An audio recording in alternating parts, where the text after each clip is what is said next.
এরা আমাদের প্রাণে মারতে চায়। মেরে দিক আমার মৃতদেহ উদ্ধারক এখান থেকে। মানে মাথাটা বেঁচে গেছে খালি আমার একটা হেলমেট পরেছিলাম বলে। টড়ি প্রায় একদম ছিঁড়ে, বেল্ট টেল সব ছিঁড়ে দিয়েছে। আমাকে বাইরে থেকে স্লোগান দিচ্ছে চোর। বাংলার কোনো মুখ্যমন্ত্রীকে টিভির পর্দায় আজ পর্যন্ত স্বাধীনতার পর এইভাবে নির্লজ্জভাবে কেউ টাকা নিতে দেখেনি। আমি আমার কাছে সব রেকর্ড রেখে দিয়েছি। পুরো ঘটনাটা ভিডিওগ্রাফি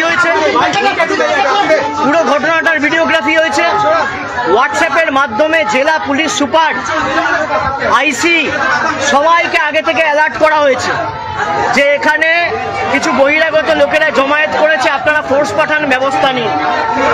একজন পুলিশের প্রতিনিধি নেই, একজন।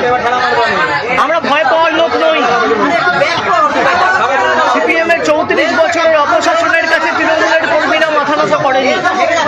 বিজেপি যদি ভাবে ধমকে চমকে আমরা ঘরে ঢুকে যাব, তারা মূর্খের স্বর্গে বাস করছে। কিন্তু যে পরিস্থিতি আজকে এরা তৈরি করেছে, আমার মনে হয় সিপিএম এর বা ওই মধ্যযুগের বর্বরতাও এদের কাছে লজ্জা পাবে। যেভাবে মানে মাথাটা বেঁচে গেছে খালি আমার একটা হেলমেট পরেছিলাম বলে। আমার এখানে যারা সহকর্মীরা ছিল এরা বুদ্ধি খাটিয়ে একটা হেলমেট, দুটো হেলমেট জোগাড় করে রেখেছিল, বললো দাদা এটা মাথায় পরে নি। আপনি দেখুন আমার জামা কাপড়ের অবস্থা। 15 বছর, চশমা ভেঙে দিয়েছে, টড়ি প্রায় একদম ছিঁড়ে, বেল্ট টেল সব ছিঁড়ে দিয়েছে। পুলিশ কোথায়? পুলিশ নেই।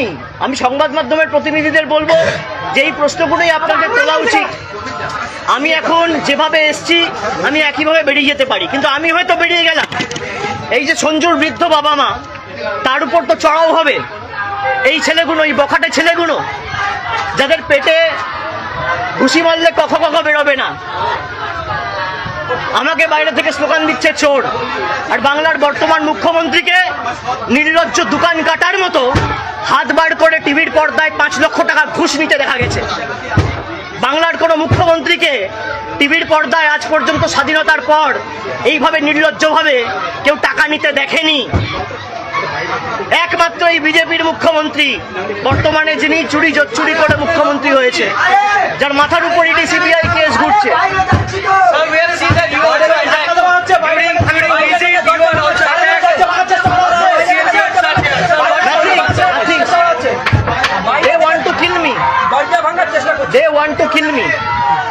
এরা আমাদের প্রাণে মারতে চায়। মেরে দিক আমার মৃতদেহ উদ্ধারক এখান থেকে, কিন্তু আমি জায়গা ছেড়ে যাব না। আমি সঞ্জুর বৃদ্ধ বাবা মাকে এই অবস্থায় ছেড়ে যাব না যতক্ষণ না ফোর্স এসে রিকভার করবে। আমাদের এখানে যারা প্রতিনিধিরা রয়েছে, আমি বলবো থানায় আবার ফোন করো, মেসেজ করো, ফোর্সের জন্য রিকোয়েস্ট করো।